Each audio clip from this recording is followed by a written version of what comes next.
ছোটবেলায় আপনি ঠিক কবার ন্যাড়া করেছিলেন?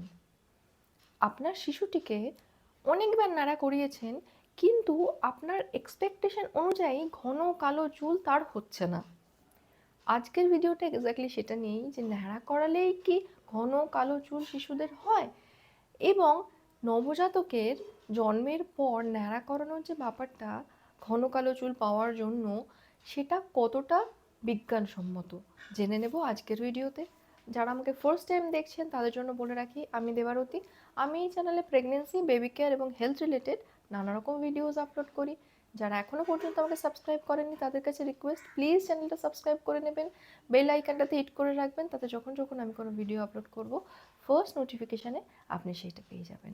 এইবারে শুরু করা যাক। তো শিশুকে ন্যাড়া করানোর ক্ষেত্রে দুটো কথা ভীষণ ইম্পর্ট্যান্ট। তার প্রথমটা হলো, শিশু জন্মের পর অনেকের বাড়িতেই নিয়ম থাকে যে জন্মের সাথে সাথে ন্যাড়া করানোর। কারোর বাড়িতে থাকে 3 মাস ন্যাড়া করানোর, কারোর বাড়িতে থাকে 5 মাসে ন্যাড়া করানোর। এই যে ব্যাপারটা না, সেটা বাচ্চার জন্য ভীষণ ক্ষতিকর।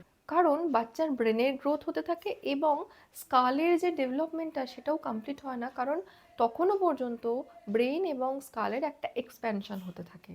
তার ফলে কি হয়, বাচ্চার মাথার দুটো জায়গায়, পার্টিকুলারলি পেছনে এবং ব্রহ্মতালুর এই জায়গাটায়, যেটা অনেকেই হয়তো দেখে থাকবেন যে একটা নরম জায়গা থাকে, সেই জায়গাগুলো না মানে প্রপারলি খুলিটা তখনও পর্যন্ত কিন্তু কভার্ড আপ হয় না। মানে ব্রেনের যে পার্টটাকে ঢাকার কথা খুলির, তখনও সেটা কিন্তু ঢাকে না, কারণ তখনও পর্যন্ত ব্রেনের এক্সপ্যানশন হয়, খুলিটাও সেটার সাথে এক্সপ্যান্ডেড হতে থাকে।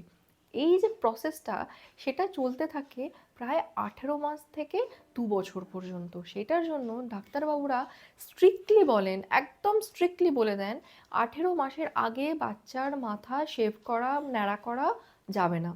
কিন্তু বাড়ির লোক শোনে না, কারণ নানা রকম নিয়ম থাকে, নানা রকম রিচুয়ালস থাকে, সেইগুলোকে মানার জন্য তারা এই রিস্কটা শিশুর সাথে নেন। কী কী রিস্ক?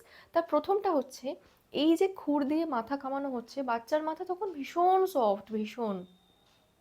তার ফলে কি হচ্ছে, তার স্কিনে ড্রাইনেস হতে পারে, তার স্কিনে কাট থেকে সেটা থেকে সেপ্টিসেমিয়া হতে পারে, সেটা থেকে মেনিনজাইটিস হতে পারে। এবং এরকম যে কেস, সেটা শুধুমাত্র আমি বলছি এরকম না, এরকম কেস ডাক্তারবাবুদের কাছে প্রচুর যায়, যেখানে ওই বাচ্চার মাথা ন্যাড়া করতে গিয়ে আঘাত লেগে গেছে এবং সেপ্টিসেমিয়া হয়ে গেছে, ফাইনালি মেনিনজাইটিস হয়েছে এবং বাচ্চাকে বাঁচানো যায়নি। কিন্তু আমরা এই রিস্ক আমাদের শিশুর সাথে নিই রিচুয়ালের নামে। আমরা যদি একটু কেয়ারফুল থাকি, 18 মাসে যদি শিশুকে নাড়া করাই, ততদিনে তার খুলির পুরোপুরি ডেভেলপমেন্ট হয়ে যাবে এবং ওই সফট স্পটটা আর থাকবে না। তার ফলে কি হবে, সেটাতেও বাচ্চার জন্য রিস্কি। যদি কাট হয়ে যায় সেক্ষেত্রেও আমাদের প্রপার কেয়ার নিতে হবে, কারণ এইসব ক্ষেত্রে খুর প্রপারলি ক্লিন হচ্ছে কিনা, কারণ শিশুর ইমিউনিটি তখনও পর্যন্ত গ্রোয়িং, মানে তখনও পর্যন্ত কিন্তু একদম ডেভেলপ না। তো মনে রাখতে হবে শিশুর ক্ষেত্রে যাতে কোনো রকম ইনফেকশন না হয়, কোনো ব্যাকটেরিয়াল ইনফেকশন, ফাঙ্গাল ইনফেকশন, ক্যান্ডিডাইটিস, এই ধরনের যে সমস্যা, সেগুলো যাতে খুর থেকে না হয়, খুর যাতে প্রপারলি স্টেরিলাইজ করা থাকে, প্রপারলি স্যানিটাইজ করা থাকে, সেইগুলো লক্ষ্য করা উচিত। এবং যে ব্লেডটা ইউজ করা হচ্ছে সেটা একদম ফ্রেশলি নিউ ব্লেড ইউজ করা উচিত। তো এইগুলো মাথায় রেখে করা উচিত, এবং অবভিয়াসলি আবার বলছি, সেটা 18 মাসের পরে।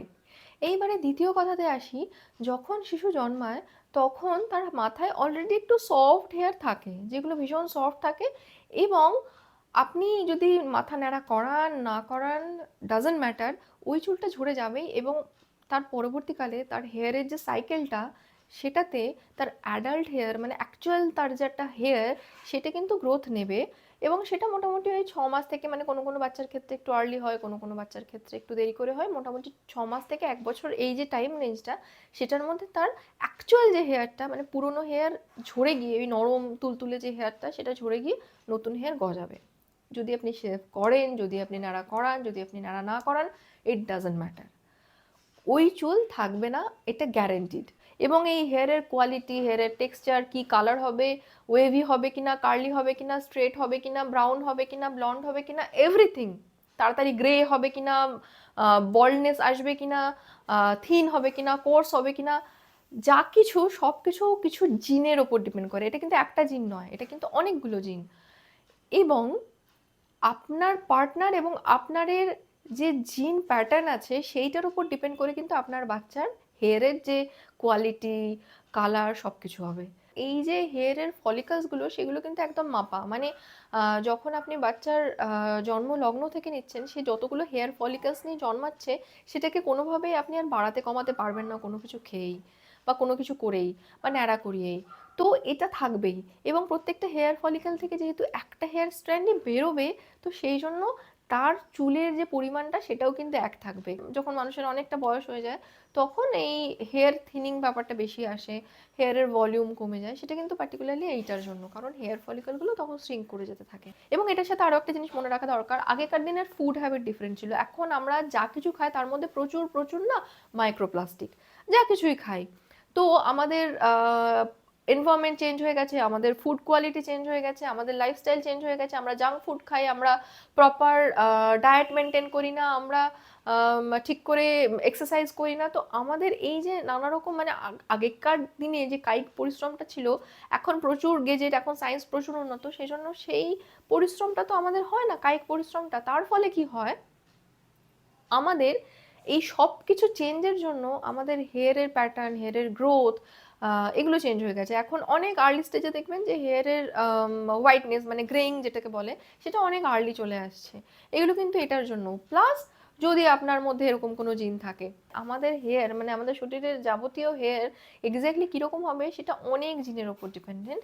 এবং পার্টিকুলারলি এটার ক্ষেত্রে একটা জিনিস বলে রাখছি, যে সাধারণভাবে যে একটা বোল্ডনেসের ব্যাপার থাকে না, সেটা ম্যাটার্নাল জিন থেকে আসে, মানে মায়ের দিকে জিন থেকে আসে। এই জন্য, কারণ ওই যে ব্যাল্ডনেসের যে জিনটা, এআর জিন যেটাকে বলে, সেই জিনটা পার্টিকুলারলি কিন্তু এক্স ক্রোমোজোমের মধ্যে থাকে, যেটা মায়ের থেকে আপনি ইনহেরিট করবেন। আমরা খুব কনফিডেন্টলি বলে দিই যে না, এর তো ফ্যামিলিতেও ছিল, এর তো বাবারও ছিল, সেটার জন্য হচ্ছে, কিন্তু অ্যাকচুয়ালি ছেলেদের মধ্যে যে বোল্ডনেসের যে প্যাটার্নটা, সেটা কিন্তু অ্যাকচুয়ালি আসে ম্যাটার্নাল জিন থেকে, মায়ের জিন থেকে।